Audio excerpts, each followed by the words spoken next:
Welcome to this new TIA Connect tutorial. We will see how to create a TIA portal project using the web UI in TIA Connect. Firstly, please click on the New button located at the top right to open the window of available settings for projects. Enter the path to your TIA portal project storage folder. Please enter the desired name for the new project. We recommend using a name without spaces or special characters. Please click on the Create Project button to start project creation.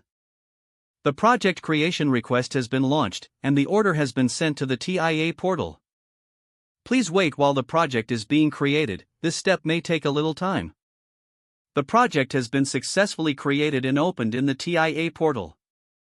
Click on Project View to access the project in the TIA portal.